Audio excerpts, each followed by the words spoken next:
Bom dia você internauta, você telespectador. Obrigada pela sua audiência em mais um programa Conhecendo o Seu Direito, que hoje tem um tema especial e nós iremos abordar um assunto muito atual para o seu conhecimento. Nós iremos falar hoje sobre questões relacionadas ao direito penal e nós vamos falar sobre as garantias constitucionais na área penal e vamos também estar falando um pouco sobre a nova decisão do STF no que diz respeito à condenação em segunda instância. E quem estará conversando conosco sobre um assunto tão atual e importante é o advogado Bruno Cassiano. Ele que, além de advogado, também é professor de Direito Penal e Processo Penal da Faculdade Estácio Atual.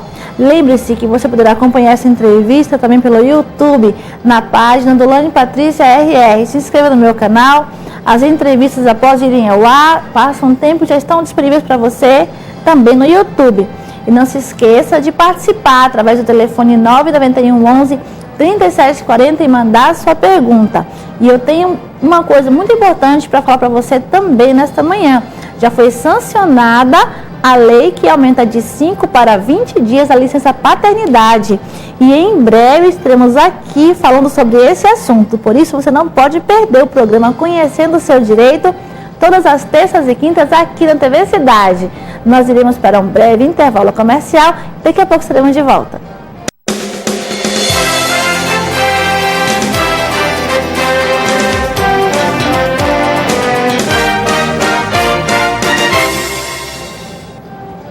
Estamos de volta com o programa Conhecendo o Seu Direito, falando sobre mais um assunto importante e atual para você. Muitas pessoas têm dúvidas com relação aos direitos constitucionais no que diz respeito à esfera criminal e administrativa. E para falar sobre esse assunto hoje, sobre os direitos das pessoas que respondem processo criminal, nós iremos conversar com o advogado Bruno Cassiano, ele que também é professor de Direito Penal e Processual Penal da Faculdade Estácio Atual. Iremos falar também sobre a recente decisão do STF de condenação já na segunda instância. Bom dia, doutor Bruno. Bom dia, doutora.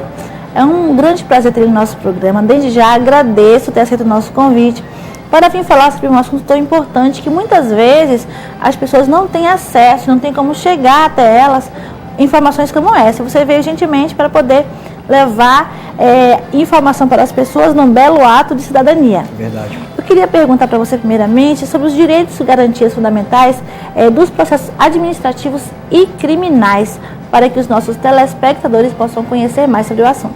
Pois não, prazer é meu, doutora. Sim, então, abordando essa questão dos direitos e garantias individuais, que são afetos aos cidadãos que respondem a processos tanto na esfera criminal quanto na esfera administrativa, não é?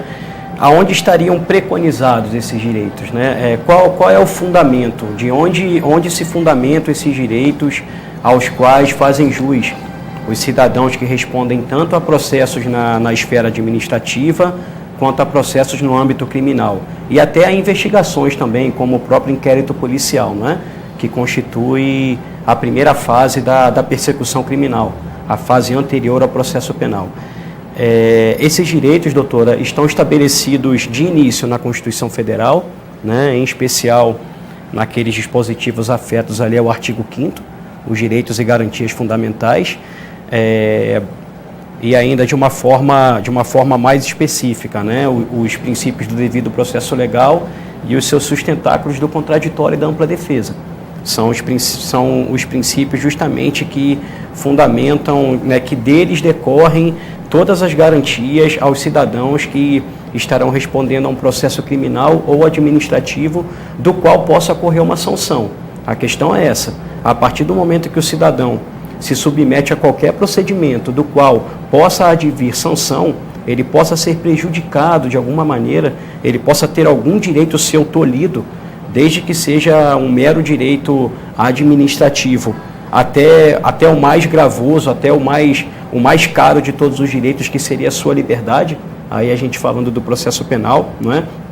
A partir do momento que qualquer um desses direitos, desses bens jurídicos do indivíduo, possam ser prejudicados, possam vir a ser tolhidos por uma decisão do Estado, o cidadão, então, que se submete a esses procedimentos vai fazer jus ao devido processo legal, ao contraditório, à ampla defesa e a todos os seus desdobramentos, não é? E sem deixar de falar também justamente do princípio do estado de inocência, que, como a senhora já abordou de maneira sucinta, está ligado, o princípio do estado de inocência foi aquele que causou grande repercussão no meio jurídico por conta da decisão em habeas corpus do STF, não é? Proferida no dia 17 de fevereiro, que teria, de certa forma, teria ferido de morte esse princípio do estado de inocência, não é? É verdade, e causou espanto essa questão da nova decisão do STF, exatamente por ser uma garantia constitucional a presunção de inocência, né? No caso, a pessoa só poderia ser considerada culpada e ser presa após o trânsito em julgado. É o que está na Constituição. Exato. Aí veio o STF e muda isso e decide que a partir da segunda instância, que na verdade, havendo condenação, já poderá ser preso. Exato. Isso não fere o direito das pessoas? Sim, fere, doutora. Na verdade... Direito constitucional, né? Sim, exatamente. Direito constitucional, cláusula pétrea... Que não pode ser mudada tão facilmente. Exatamente. Não é? A interpretação constitucional, quando se trata de cláusulas pétreas, de direitos fundamentais, nós podemos sempre conferir a elas uma interpretação extensiva. Ou seja, as cláusulas pétreas, os direitos fundamentais podem ser interpretados de maneira que se aumente o benefício do cidadão, jamais que se diminua.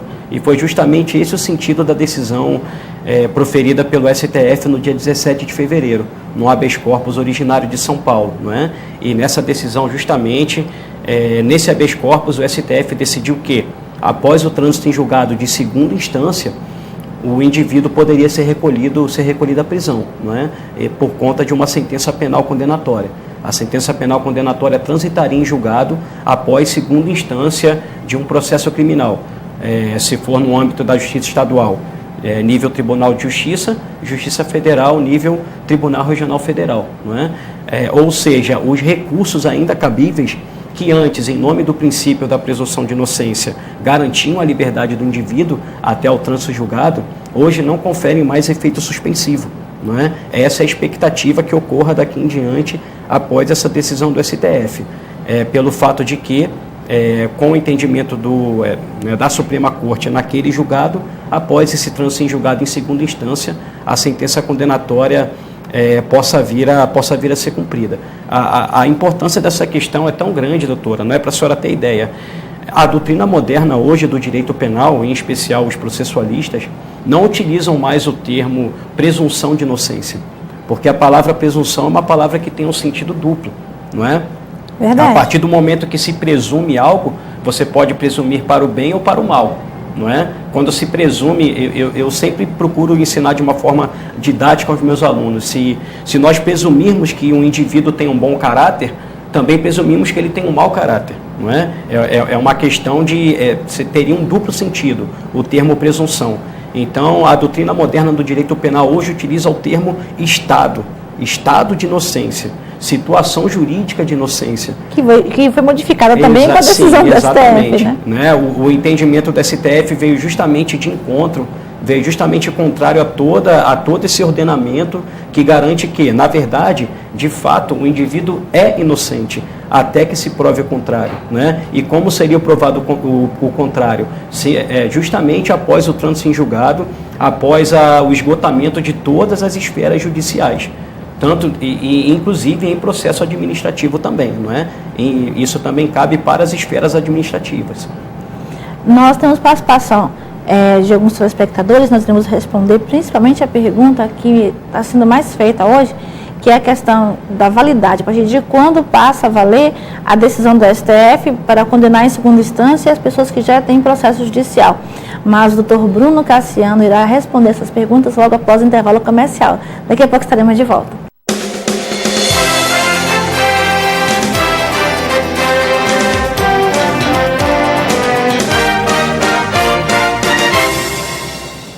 Estamos de volta com o programa Conhecendo o Seu Direito, conversando hoje com o advogado Bruno Cassiano, ele que também é professor de processo penal e direito penal na Faculdade Estácio.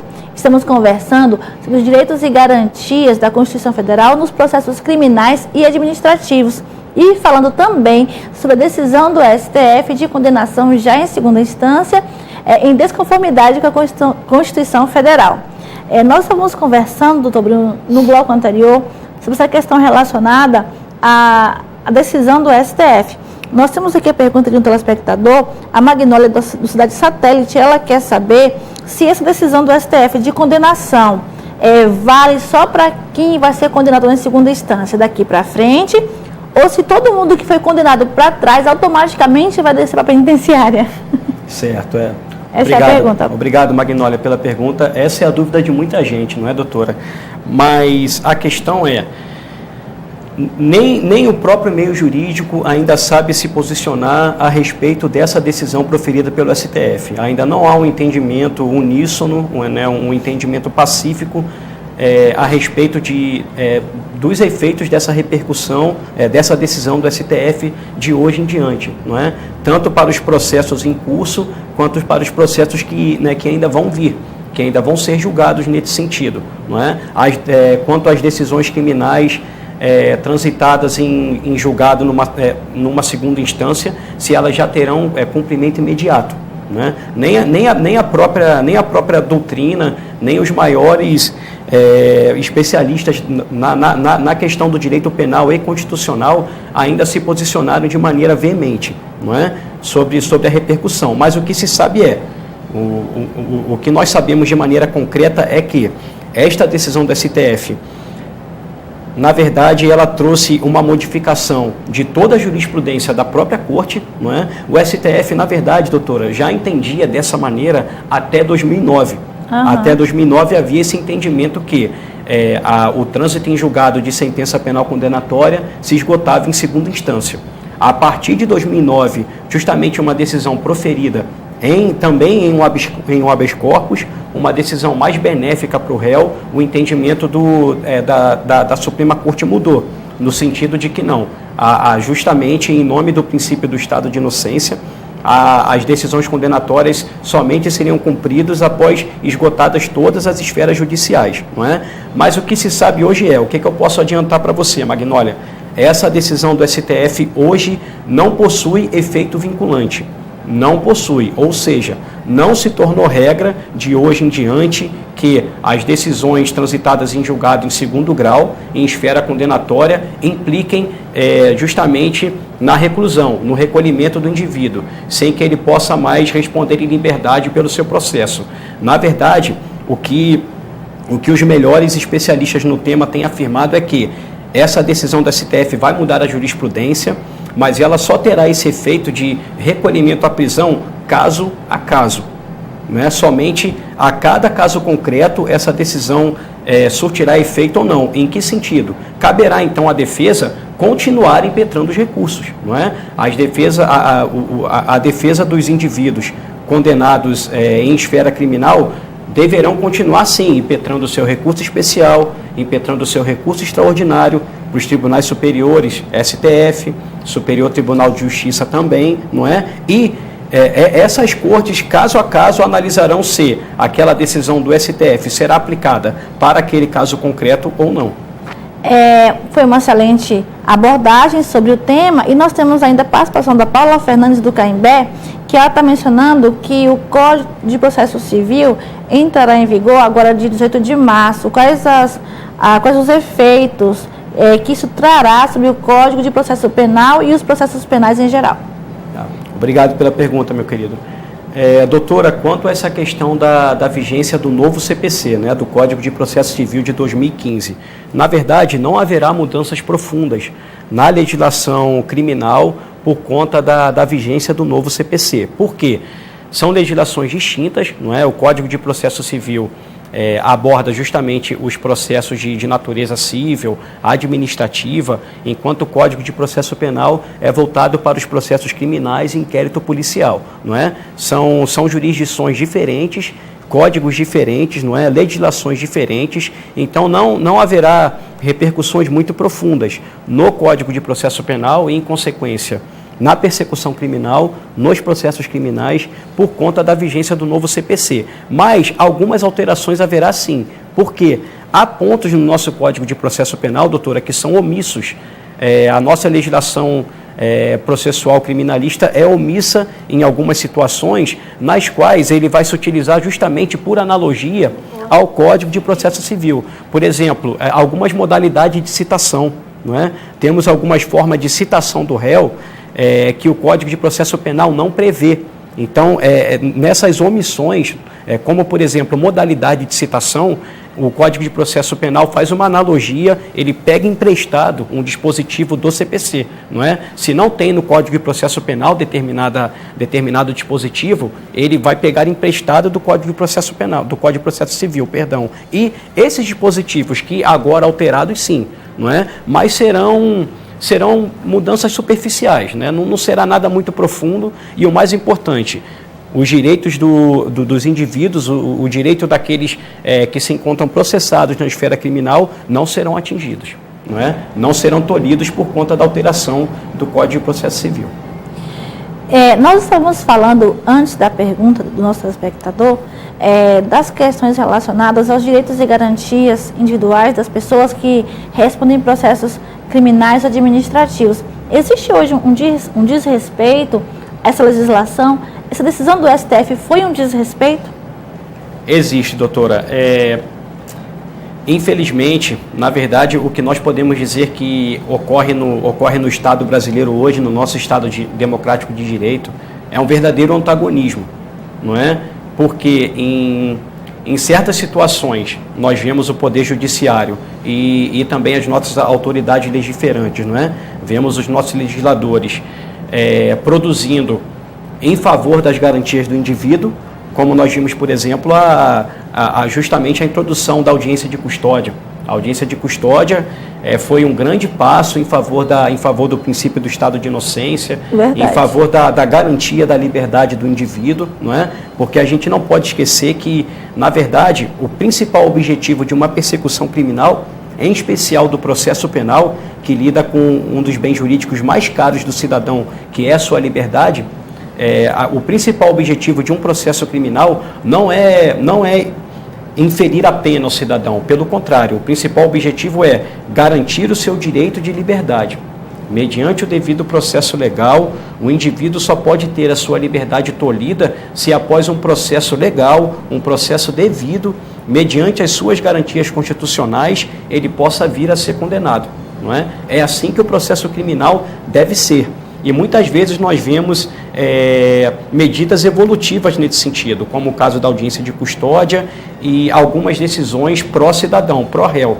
Agora, por outro lado, doutora, vemos medidas também que demonstram verdadeiro retrocesso, quando se trata de direito do cidadão, quando se trata de tudo aquilo que foi conquistado em nome de um Estado democrático de direito, não é? Como é o caso, por exemplo, justamente dessa decisão proferida pelo STF em sede de habeas corpus no dia 17 de fevereiro, ferindo o princípio do estado de inocência. E em casos gerais, não somente nesse caso do STF, se uma pessoa tiver seu direito desrespeitado, seus direitos e garantias constitucionais no que diz respeito à esfera penal, quais as providências que ela poderia tomar?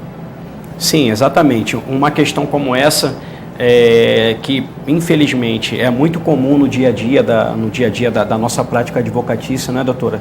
Nós vemos isso tanto em questão de processos judiciais, como em processos administrativos. Infelizmente, nós testemunhamos de respeitos às garantias dos cidadãos a partir do momento que eles se submetem a um processo. E a orientação que eu daria é: procure uma defesa, procure um advogado, não é?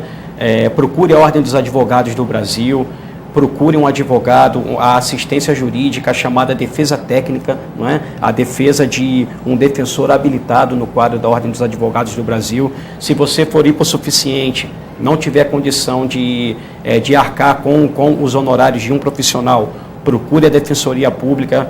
Nós temos a Defensoria Pública também, tanto no âmbito federal quanto no âmbito estadual, com excelentes profissionais que também têm condição de prestar uma boa defesa para esses cidadãos.